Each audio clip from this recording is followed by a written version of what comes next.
لسورة آل عمران لآيات 150 خوای تعالی باسی پێغەمەرمان بۆکە صلى الله عليه وسلم. تەماشاکە خۆشەویستەکانم، خوا بە پێغەمەرە فەرمێ فبما رحمة من الله لنت لهم، فبما رحمة من الله لنت لهم، يعني أي پێغەمەری خوا تۆ بە ڕەحمەت و بەزەی خوا نەرم بووی بۆ مسلمانان.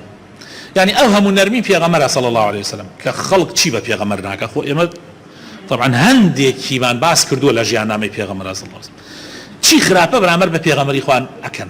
يعني خراپەکان زۆرە، بە دەم بە زمان بەکردەوە، حتا ئاگاتە کوشتن، حتا ئاگاتە سجنکردن، حتا ئاگاتە حیساری 3 ساڵی، گەماڕۆی 3 ساڵی، هەموو خراپەیەک بەرامبەر بە پێغەمبەرەکان صلی الله عليه وسلم. خوای تعالی فەرمێ فبما رحمة من الله لنت لهم ولو كنت فظا غليظ القلب لانفضوا من حولك.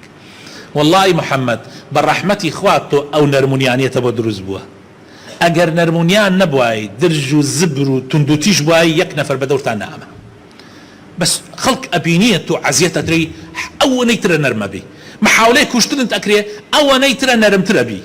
يا سبحان الله، يعني اما بالراسي واكا او خلق عليه والله ام محمد الراس نبواي تحملي ام همونا راحتي ناكل او واي كردو خلق بدورتا كو ابي و امادن او خلق خوان بدنا كشت لبيناوي تو بيامكي تويا